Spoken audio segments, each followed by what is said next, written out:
दोस्तों नमस्कार। मैं प्रॉफिट फ्रॉम इट फैमिली कनियो ਤੁਹਾਡਾ ਬਹੁਤ-ਬਹੁਤ ਸਵਾਗਤ ਕਰਦਾ ਹਾਂ। मैं अरुण कुमार ਅੱਗੇ ਦੀ ਗੱਲ ਆਪਣੀ हिंदी ਦੇ ਵਿੱਚ रखूंगा।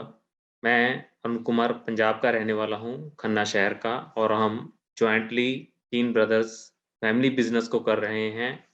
एसेंशियल कमोडिटीज में पल्सेस और राइस की सप्लाई बी2बी बिजनेस कैटेगरी में।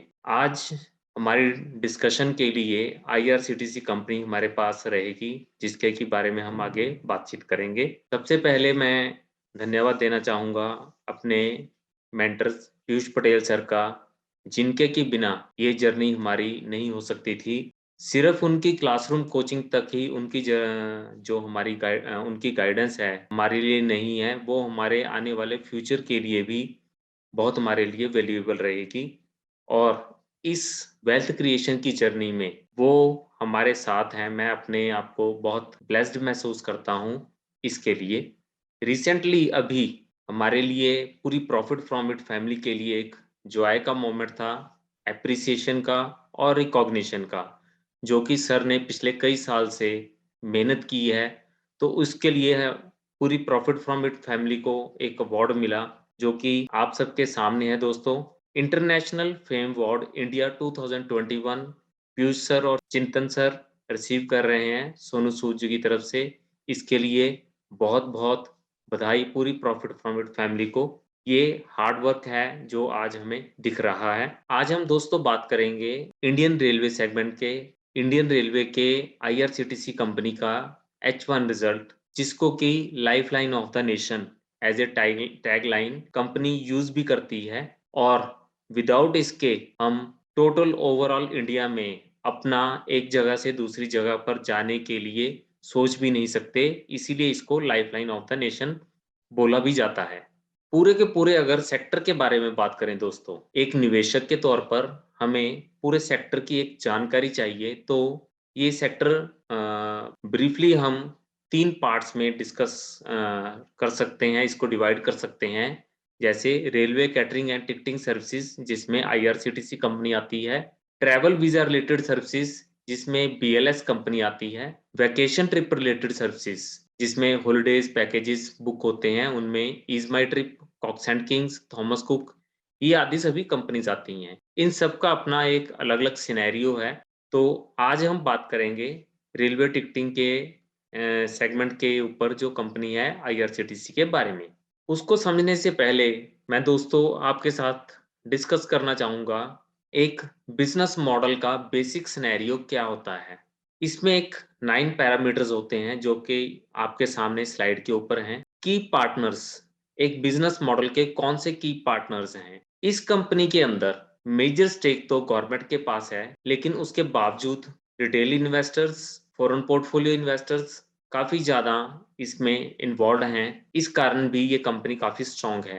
की एक्टिविटीज के तौर पर कोई भी ऐसी कंपनी नहीं है पैन इंडिया प्रेजेंस के ऊपर जो कि इतनी बड़ी सर्विस दे रही है ई टिकटिंग में, कैटरिंग में, इन सब चीजों में। वही इसके मेन की रिसोर्सेज हैं जहां से इसको इनकम जनरेट होता है। वैल्यू प्रोपोजिशन के हिसाब से एक बिजनेस में एक कस्टमर के पास एक सर्विस या एक प्रोडक्ट आता है, तो वो उस बिजनेस का एक वैल्यू होता है। सेम इसी में आईआरसीटीसी में कंपनी टिकटिंग और कैटरिंग के थ्रू कस्टमर्स को अपनी वैल्यू प्रोवाइड करती है, जो कि वो डे बाय डे इंप्रूव करते जा रहे हैं। कस्टमर रिलेशनशिप के तौर पर जैसे कोई कस्टमर 1 घंटे की ट्रैवलिंग करता है और उसके लिए उसकी डिलाइटनेस, वो उस सफर को कैसा महसूस करता है, और एक कंपनी कस्टमर्स को पूरे 15 डेज के वैकेशन, 30 डेज के वैकेशन, इन सब के ऊपर लेकर जाती है। तो वहां पर कस्टमर कैसा फील करता है, ये कस्टमर रिलेशनशिप डिफाइन करता है कंपनी की हेल्दीनेस और उसके मैनेजमेंट को, कि कंपनी कहां तक आगे ग्रो कर सकती है। इसमें डिफरेंट डिफरेंट चैनल्स हैं। जैसे कंपनी कई जगह पर अपने कस्टमर्स को लेकर जाती है ट्रिप मैनेजमेंट सर्विसेज में। तो वहां पर वो किन किन चैनल्स के साथ टाई अप कर कर बैठे हैं, तो ये भी बहुत बड़ा एक पार्ट बन जाता है। कस्टमर सेगमेंट्स किस किस तरह के कस्टमर को कंपनी कैटर करना चाहती है। ये सेगमेंट बहुत छोटा भी हो सकता है, 100 रुपए की टिकट का भी सेगमेंट हो सकता है टिकट साइज, और यही सेगमेंट 15,000 रुपए का, 20,000 रुपए का, जो कि पूरा एक पैकेज सेगमेंट होता है। तो कंपनी उस सेगमेंट में भी पर टिकट साइज कंपनी उस सेगमेंट में उस कस्टमर को भी कैटर करना चाह रही है, और वो उसके लिए अपने आप को, जैसे नई नई ट्रेन चल रही हैं, महाराजा एक्सप्रेस ट्रेन, रामायणा ट्रेन, इन सब के साथ कंपनी अपने आप को कोरिलेट करके आगे बढ़ रही है। कॉस्ट स्ट्रक्चर के हिसाब से पूरा का पूरा अगर बिजनेस सिनेरियो देखें, कॉस्ट स्ट्रक्चर के हिसाब से all over India railway line बिछी हुई है, सिर्फ और सिर्फ उनको एक अपग्रेडेशन और डे बाय डे इंप्रूवमेंट की जरूरत है, जो कि कंपनी टाइम टू टाइम करती जा रही है। रेवेन्यू स्ट्रीम के हिसाब से कंपनी 4 मेजर सेगमेंट्स में रेवेन्यू जनरेट करती है, जिसको कि हम आगे डिस्कस करेंगे। किसी भी कंपनी को समझने के लिए हमें एक बेसिक बिजनेस मॉडल को समझना बहुत जरूरी है। उस बिजनेस मॉडल के आधार पर अगर कंपनी निकल कर आती है कि इसके अलावा ऐसा कोई बिजनेस कोई और प्रोवाइड नहीं कर सकता, तो यहाँ पर कंपनी एक हम वर्ड बोलते हैं कि कंपनी के पास एक मोट है, जो कि किसी और के पास नहीं है। तो दोस्तों, ज्यादा इसमें के ऊपर डिस्कशन ना करते हुए मैं नेक्स्ट आपको लेकर चलता हूँ उस पार्ट के अंदर, जो कि फंडामेंटली और डाटा के हिसाब से हम डिस्कस करेंगे। जैसे कि सर, अभी प्रीवियस ईयर में कोविड का ईयर आया, तो सारी की सारी चीजें ऑल ओवर वर्ल्ड रुक गई थी। तो इसलिए यहाँ पर डाटा हम 2020 तक का और एक सेपरेट डाटा 2021 का, दोनों चीजों को अलग दिखाएंगे और उसके ऊपर बात भी करेंगे, क्योंकि सारी की सारी चीजें सीवियरली इफेक्ट हो गई थी। तो इस कारण इसको उस दोनों एंगल से देखना बहुत जरूरी है। अगर हम सिर्फ अपने इंडियन रेलवे नेटवर्क की बात करें, तो वर्ल्ड लेवल के अकॉर्डिंगली हम यूएस, चाइना और रशिया के बाद फोर्थ नंबर पर हैं, फोर्थ नंबर पर आते हैं, जिसमें हमारा 65,000 किलोमीटर का railway network all over India फैला हुआ है, जो कि अपने आप में हम बहुत ही बढ़िया नंबर के ऊपर बैठे हैं, और जो कि हम डे बाय डे इसको अपग्रेड भी करते जा रहे हैं। पूरे सेक्टर की अगर मार्केट कैपिटलाइजेशन देखें, तो पूरा सेक्टर 81,000 करोड़, 81,000 करोड़ की मार्केट कैप के साथ 9 कंपनीज के साथ बैठा है, जिसमें मेजर स्टेक आईआरसीटीसी कंपनी का है, जो कि अप्रोक्सीमेट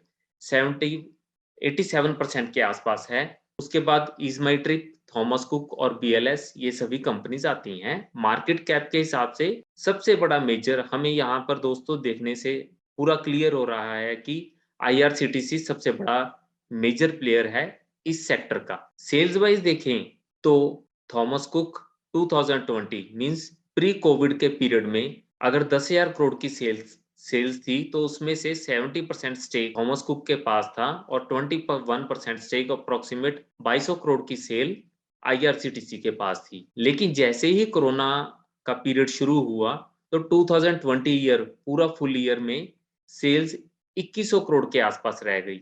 अप्रोक्सीमेटली 1/5 सेल रह गई पूरे के पूरे सेक्टर की, और थॉमस कुक अप्रोक्सीमेट 1/8 टाइम हो गया अपनी सेल का, जबकि आईआरसीटीसी सिर्फ और सिर्फ 1/3 के आसपास ही रहा। ये एक कंपनी की हेल्दीनेस शो करती है और एक मैनेजमेंट शो करती है कि कंपनी कहाँ पर स्टैंड करती है बुरे वक्त में। अगर हम बात करें दोस्तों हिस्ट्री की कि कंपनी कैसे शुरू हुई और ये क्या है कंपनी के बारे में, तो थोड़ा सा हम ब्रीफली इसके बारे में बात करेंगे। इंडियन रेलवे के अंदर इसको मिनी रत्ना एक अवार्ड दिया गया है कंपनी को। तो 1999 में ये कंपनी शुरू हुई।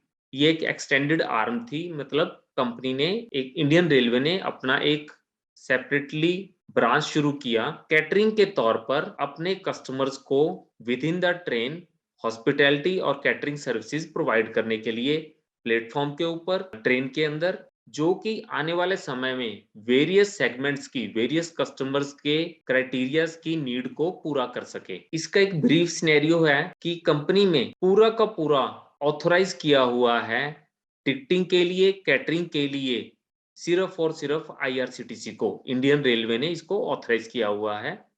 145 lakh per month average transactions होती हैं इस प्लेटफॉर्म के ऊपर। कंपनी जीरो डेट कंपनी है, और जो कन्वीनियंस फी चार्ज की जाती है एसी टिकट्स के ऊपर और नॉन एसी टिकट्स के ऊपर, वो इस सेक्टर का लोएस्ट है। 15 रुपए टिकट नॉन एसी के लिए और 30 रुपीज टिकट एसी क्लास के लिए चार्ज की जाती हैं। कंपनी के अपने रेल नीर प्लांट्स चलते हैं, जो कि हम रेलवे के अंदर उनको बॉटल्ड वाटर देते हैं। वो 14 प्लांट्स कंपनी के खुद चलते हैं। 8 लाख के अप्रोक्सीमेट वेबसाइट के ऊपर लॉगिन्स होते हैं कंपनी के डेली के तौर पर। ये कंपनी का एक ब्रीफ सिनेरियो मैंने आप लोगों के सामने रखा। बिहेवियर एनालिसिस की अगर बात करें, मींस ये है क्या, कंपनी ने पिछले ईयर्स में जहां से ये कंपनी शुरू हुई, प्राइस सेगमेंट में, सेल्स सेगमेंट में और प्रॉफिट सेगमेंट में कैसा बिहेव किया, बुरे वक्त में, अच्छे वक्त में, तो हम आने वाली स्लाइड्स में दोस्तों इसको एक नजर में देखेंगे। सबसे पहले हम बात करेंगे सेल्स के पैटर्न के ऊपर। तो जैसा कि हमें ग्राफ में दिख रहा है दोस्तों कि सेल बिल्कुल ऊपर की तरफ जा रही है। 2007 में जो सेल 433 करोड़ के आसपास थी, वही 2020 में प्री कोविड 2264 करोड़ के आसपास पहुंच चुकी है, जो कि अपने आप में 5 गुना सेल है कंपनी जब से शुरू हुई हमारे पास तब से। और कोविड में इफेक्टेड था तो उस कारण सेल वहां पर डिप हुई है। इस पीरियड में भी कंपनी ने 13% सीएजीआर के ग्रोथ दी है हमें प्री कोविड लेवल्स के पहले, प्री कोविड लेवल तक। प्रॉफिट की अगर बात करें, प्रॉफिट आफ्टर टैक्स की बात करें, तो कंपनी का प्रॉफिट 20 करोड़ से लेकर 513 करोड़ तक पहुंच चुका है, जो कि 28% सीएजीआर के हिसाब से ग्रो किया है इन 13 सालों में। वही 2021 जो कोविड वाला ईयर था वो सीवियरली अफेक्टेड था, तो उसमें ये एक हमें डिप देखने को मिल रहा है। रिजर्व के हिसाब से कंपनी का reserve day by day grow होता जा रहा है, जो कि कंपनी के स्ट्रेंथ को शो करता है कि बुरे वक्त में कंपनी अपने आप को कैसे संभालेगी। ये पिछले 13 सालों में, पिछले 14 सालों में अगर बात करें, कोविड का पीरियड भी इसमें आ गया तो 28% सीएजीआर के हिसाब से ग्रो किया है और कंपनी का तकरीबन 28 गुना रिजर्व इंक्रीज हो गया है इन पिछले 14 सालों में, जो कि काफी हेल्दीनेस शो करता है कंपनी की। तो दोस्तों, सेल्स के हिसाब से, प्रॉफिट के हिसाब से, रिजर्व के हिसाब से कंपनी हमें काफी अच्छी लग रही है। लेकिन क्या ये निवेश के लायक है? क्या इसके दूसरे जो अलाइड कंपनीज हैं इस सेक्टर की, उनके कंपैरिजन में ये कंपनी कहां पर अपने आप को स्टैंड करती है? तो हम क्वालिटी एनालिसिस में उसके ऊपर बात करेंगे। सबसे पहले क्वालिटी एनालिसिस में आता है नेट प्रॉफिट मार्जिन। हम यहाँ पर 4-5 पॉइंट्स डिस्कस करेंगे। नेट प्रॉफिट मार्जिन एक टर्म जिसमें कि कंपनी अगर कुछ सेल करती है, मान लीजिए 100 रुपए की सेल करती है, तो उसमें से कितना प्रॉफिट कंपनी उसमें से निकालती है। तो यहाँ पर दोस्तों आपके सामने एक चीज नेगेटिव दिख रही है, वो है कॉक्स एंड किंग्स, जो कि पूरा का पूरा एक सेक्टर है जो कि नेगेटिव में चला गया था, जो कि हॉलिडे पैकेजेस की बुकिंग में था। तो ये एक नेगेटिव इम्पैक्ट है इस सेक्टर में, इस कंपनी के ऊपर। जबकि आईआरसीटीसी 32% की स्टेक के साथ प्लस में नेट प्रॉफिट मार्जिन में यहां पर अपने आप को स्टैंड कर रहा है। ईज माई ट्रिप 24% के साथ, थॉमस कुक 0 के साथ और बीएलएस 7% की इनकम के साथ, नेट प्रॉफिट मार्जिन के साथ अपने आप को यहाँ पर स्टैंड कर रहा है। इंटरेस्ट कवरेज रेशो की बात करें तो थोड़ा सा मैं इस टर्म के बारे में अगर आपको क्लियर करूं कि कंपनी जब भी शुरू होती है तो कोई बोरिंग्स के साथ या अपनी इक्विटी के हिसाब से जब शुरू होती है, तो उन बोरोइंग्स का कंपनी पे करने का कितना कैपेसिटी रखती है, वो है एक टर्म इंटरेस्ट कवरेज रेशो। तो इसके अंदर दोस्तों सेम कॉक्स एंड किंग्स इस पीरियड में नेगेटिव इंपैक्ट में है, तो वो बहुत ही नेगेटिव सिनेरियो चल रहा है दोनों सीन्स का, थॉमस एंड कुक और कॉक्स एंड किंग्स, क्योंकि वो पूरा हॉलिडे पैकेजेस की कंपनी है, वो पूरा पूरा का पूरा एरिया ही बंद है, इस कारण हमें वो काफी नेगेटिव दिख रहा है। जबकि आईआरसीटीसी जीरो डेट कंपनी है, तो उसके कारण उसके पास एक कैपेसिटी है, वो 729 टाइम्स कैपेसिटी रख रहा है कि अपना डेट को पे करने का। Return on paid up equity की बात करें दोस्तों, तो जब कंपनी शुरू हुई तो प्रमोटर्स ने जो पैसा लगाया, आज वो कंपनी उस पैसे के ऊपर कितना रिटर्न बनाकर दे रही है अपने प्रमोटर्स को, उस टर्म को हम बोलते हैं return on paid up equity. तो आईआरसीटीसी जो कि हमें क्लियरली दिख रहा है, अपने प्रमोटर्स को 5 गुना पैसा बनाकर दे रही है। सिमिलरली इसके पैरेलल बीएलएस कंपनी आती है, जबकि नेगेटिव इम्पैक्ट जो कि हम कॉक्स एंड किंग्स को बार-बार देख रहे हैं, वो नेगेटिव इम्पैक्ट में है। Thomas cook zero return on equity, zero return on paid up equity provide कर रहा है अपने प्रमोटर्स को। डेट टू इक्विटी के हिसाब से अगर देखें, तो कंपनी के ऊपर कितनी उधारी है या बोरिंग्स कंपनी ने कितनी ली हुई हैं, तो ये टर्म अगर जितनी बड़ी होगी तो वो उतना ही नेगेटिव होगा कंपनी के लिए। तो यहाँ पर सिमिलरली फिर दोबारा वही बात आ रही है कि कॉक्स एंड किंग्स 63 गुना डेट के ऊपर है, थॉमस कुक 5 गुना डेट के ऊपर है, आईआरसीटीसी और बीएलएस दोनों जीरो डेट टू इक्विटी वाली कंपनीज हैं। तो इन सब से निकल के आ रहा है कि आईआरसीटीसी, बीएलएस ये कंपनीज कहीं ना कहीं इस पूरे सेक्टर में निकल के आ रही हैं कि अच्छी कंपनीज हैं। तो दोस्तों, ये सब डिस्कशन के बाद एक्सपेंसेस एक ऐसी टर्म है जो कि कंपनी के प्रॉफिट्स के ऊपर, उसके मार्जिन्स के ऊपर एक नेगेटिव इम्पैक्ट डालती हैं। ये कितने हैवी हैं इन कंपनीज के लिए या पर्टिकुलरली हमारी इस आईआरसीटीसी कंपनी के लिए, नेक्स्ट स्लाइड में दोस्तों हम इसके ऊपर बात करेंगे। तो मेजर कॉस्ट के तौर पर फाइनेंशियल ईयर 2020 जब बंद हुआ तो 1613 करोड़ का टोटल कॉस्ट था, टोटल एक्सपेंस का सिनेरियो था इस कंपनी का, आईआरसीटीसी का। इसमें मेजर कॉस्ट के तौर पर कैटरिंग, टूरिज्म, एम्प्लॉय बेनिफिट और कॉस्ट ऑफ मटेरियल, ये अप्रोक्सीमेट तकरीबन 60-70% के आसपास इसमें कंट्रीब्यूशन दे रहे हैं मेजर कॉस्ट में। कैटरिंग 673 करोड़ का, टूरिज्म 287 करोड़ का और एम्प्लॉय बेनिफिट अप्रोक्सीमेट 244 करोड़ का कंट्रीब्यूशन दे रहा है। अगर 2020 प्री कोविड ईयर और पोस्ट कोविड ईयर 2021 को, जो कि हमने रेड में शो किया है, और 2020 को ब्लू में शो किया, अगर उसको कंपैरिजन करें तो यहाँ पर कैटरिंग, टूरिज्म और एम्प्लॉय बेनिफिट को देखें, 2020 में प्री कोविड में हैवी फिगर में थे, जैसे कि एम्प्लॉय बेनिफिट 244 करोड़ है, टूरिज्म और ट्रेन के ऑपरेशन 287 करोड़ के आसपास हैं, कैटरिंग सर्विसेज 673 करोड़ के आसपास हैं।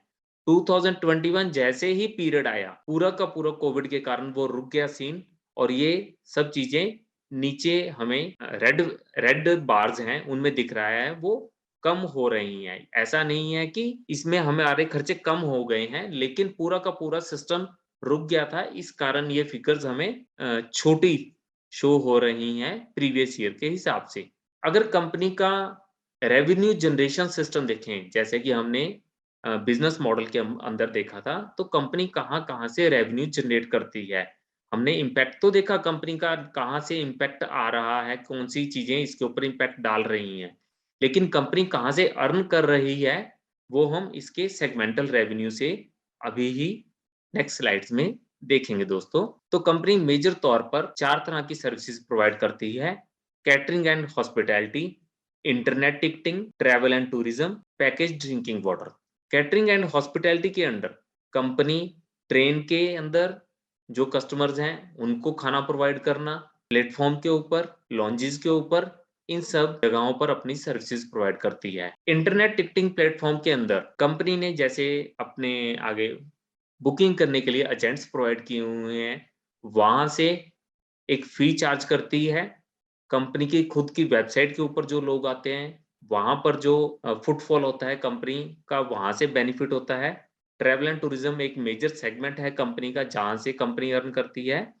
पैकेज ड्रिंकिंग वाटर, कंपनी ने खुद का अपने 14 प्लांट्स लगाए हुए हैं, जैसे मैंने पहले बात की। तो इन 4 सेगमेंट्स में कंपनी काफी रेवेन्यू जनरेट करती है। डाटा के हिसाब से अभी हम नेक्स्ट स्लाइड में देखेंगे कि ये कितना कितना सेगमेंट हमें रेवेन्यू जनरेट करके दे रहा है। 2020 प्री कोविड ईयर के हिसाब से टोटल 2264 करोड़ का रेवेन्यू कंपनी जनरेट करती थी, जिसमें से कैटरिंग 1000 करोड़ के आसपास रेवेन्यू जनरेट करके दे रही थी, इंटरनेट टिकटिंग 620 करोड़ के आसपास, टूरिज्म 295 करोड़ और रेल नीर टोटल सेगमेंट का 10%, और स्टेट तीर्थ एक सेगमेंट छोटा सा जो अभी शुरू हुआ है, वो 4% का रेवेन्यू जनरेट करके दे रहा था।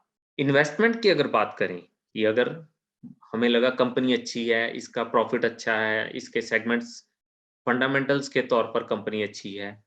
तो आज अगर एज ए निवेशक मैं कंपनी में इन्वेस्ट करूं, तो वो कौन-कौन से लोग हैं जो कि ऑलरेडी इसमें इन्वेस्टेड हैं और मेरे साथ खड़े हैं या ऑलरेडी इस कंपनी में आईपीओ के वक्त से ही चल रहे हैं। तो दोस्तों, हम उसके ऊपर एक नज़र डालेंगे। प्रोमोटर्स के हिसाब से जो कि गवर्नमेंट का स्टेक है, 70% अप्रॉक्सिमेट गवर्नमेंट के पास प्रोमोटर्स के पास स्टेक है। इंडिविजुअल्स लेस देन 2 लाख, जिन्होंने 2 लाख से कम पैसा लगाया हुआ है कंपनी के अंदर, वो 14 से 15% के आसपास हैं। और फॉरेन पोर्टफोलियो इन्वेस्टर्स 8% के आसपास हैं टिल सितंबर 2021 तक। म्यूचुअल फंड्स 5% हैं और इंश्योरेंस कंपनी अप्रॉक्सीमेट 4% के आसपास हैं। रिसेंटली अभी एक टॉपिक इसी कंपनी में डिस्कशन के अंडर आया कि कुछ कन्वीनियंस फीस के ऊपर इशू शुरू हुआ था, जो कि कुछ दिनों में वापस भी ले लिया गया। थोड़ी सी हम उसके ऊपर एक झलक देखेंगे कि ये क्या टॉपिक था। आईआरसीटीसी में ई टिकटिंग सर्विस चार्जेस और कन्वीनियंस फीस के हिसाब से जो 2013-14 में शुरू हुआ, कंपनी ने रेवेन्यू जनरेट करना शुरू किया 220 करोड़ का। 2016 में आते आते कुछ रीजंस के कारण उसको बैक वापस ले लिया गया, तो वहां पर कंपनी को सर्विस चार्जेस में लॉस हुआ 219 करोड़ का। सिमिलरली ऐसा ही इम्पैक्ट 2017-18 में, 2018-19 में भी हमें अपने ग्राफ में देखने को मिल रहा है। कंपनी ने लॉस किया 694 करोड़ का और 805 करोड़ का, जबकि 2019-20 में कंपनी ने 370 करोड़ का वहां पर लॉस किया और 352 करोड़ का प्रॉफिट किया। ये तो टिकटिंग के ऊपर कन्वीनियंस फी विड्रॉ करने की और उसको दोबारा लगाने की बार-बार जो टर्म चल रही थी, ये उसके कारण हमें ग्राफ देखने के लिए ऑथेंटिक हमारे सामने एक फिगर आई। अब कंपनी जो प्लेटफॉर्म्स के ऊपर टिकट बुक हो रही थी, उसको पूरा का पूरा कन्वर्ट करना चाह रही थी आईटी के माध्यम से, इंफॉर्मेशन टेक्नोलॉजी को आगे लेके आकर कि हम इसको अपनी ऐप के थ्रू बुक कर लें और कस्टमर को प्लेटफॉर्म के ऊपर ना आना पड़े। तो ये डे बाय डे इंक्रीज होता गया 2014-15 से, जो कि टोटल नंबर ऑफ टिकट्स 2014-15 में 1830 लाख टिकट्स बुक होती थी और पैसेंजर्स थे 3288 करोड़ के आसपास। 2019-20 में वही 3190 lakh tickets total company book करने लग गई। इसी ई टिकटिंग के थ्रू अब कंपनी 3190 लाख टिकट्स बुक करती है और 34,000 करोड़ का रेवेन्यू जनरेट करती है।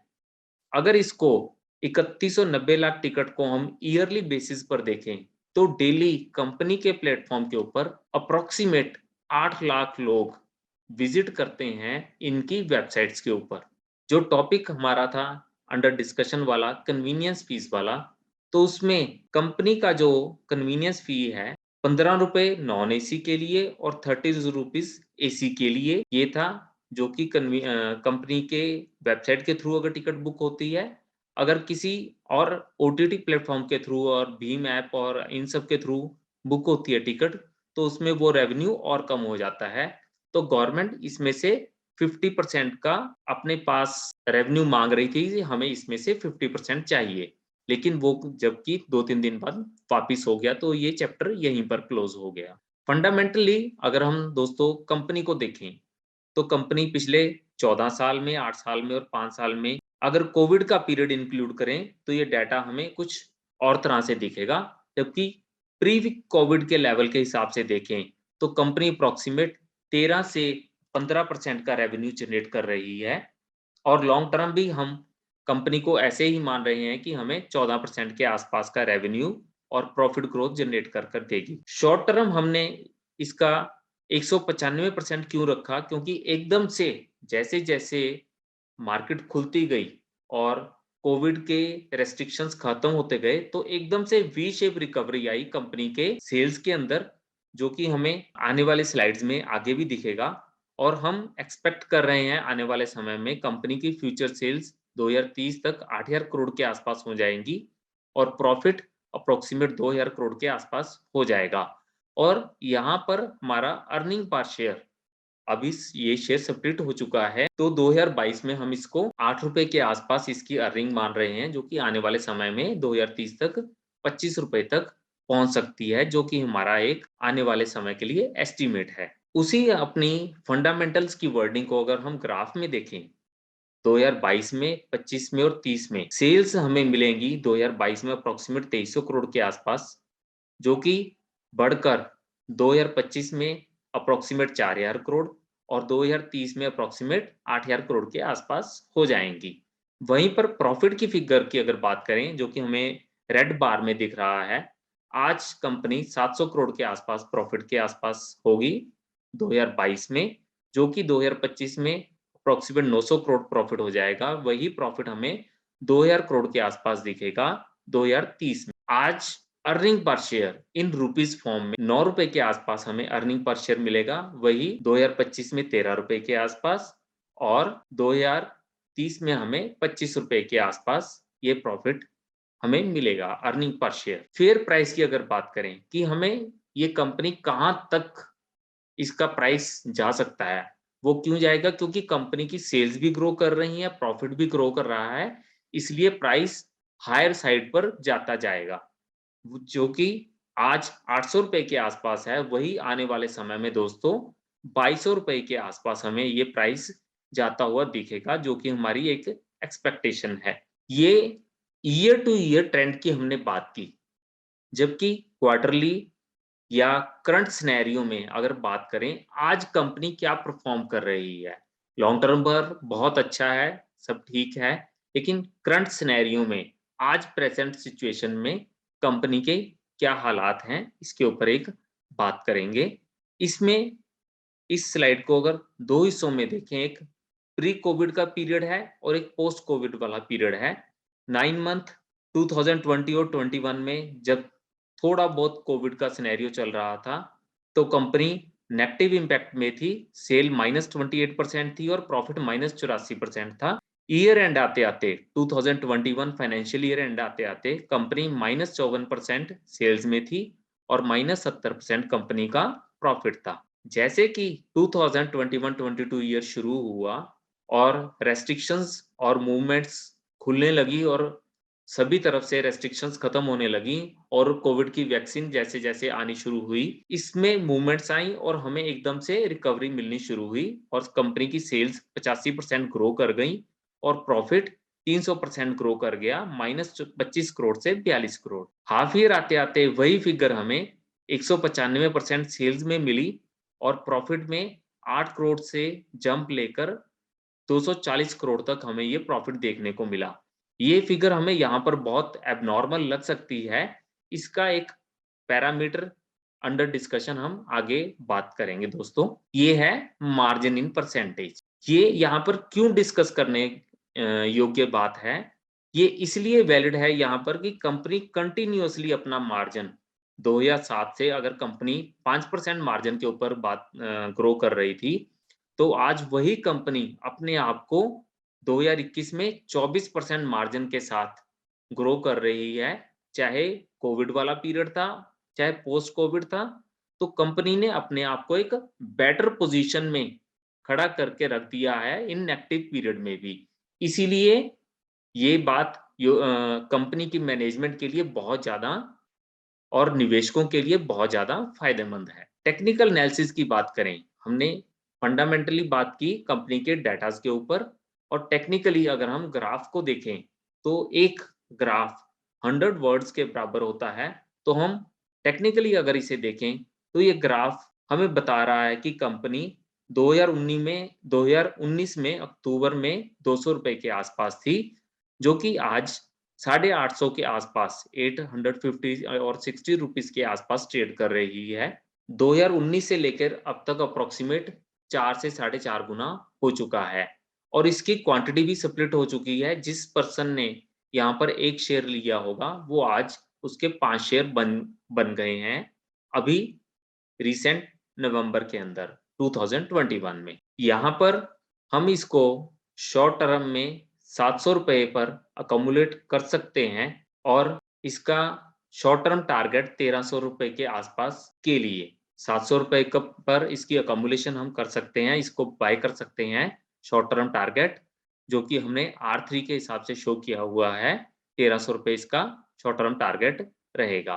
और कंक्लूजन के तौर पर दोस्तों, इस तरह की कंपनी जो अपने आप में एक मोट लेकर बैठी है और कोई इसके बराबर नहीं आ पा रहा, हम अपने अपने पैरामीटर्स के हिसाब से, अपने अपने रिस्क एपेटाइट के हिसाब से 2 से 3% अपने पोर्टफोलियो में इस कंपनी को रख सकते हैं। जैसा कि दोस्तों हमने ये सारा प्रेजेंटेशन डिस्कस किया, ये किसी तरह की इन्वेस्टमेंट गाइडलाइंस नहीं है, ये एक स्टडी के तौर पर प्रेजेंटेशन बनाया गया है। इसी के साथ दोस्तों मैं आप सब लोगों का बहुत-बहुत आभार व्यक्त करता हूँ और थैंक्स कहना चाहूँगा और ये कहना चाहूँगा कि आपका आने वाला समय हेल्दी और वेल्दी फ्यूचर हो। बहुत-बहुत धन्यवाद दोस्तों।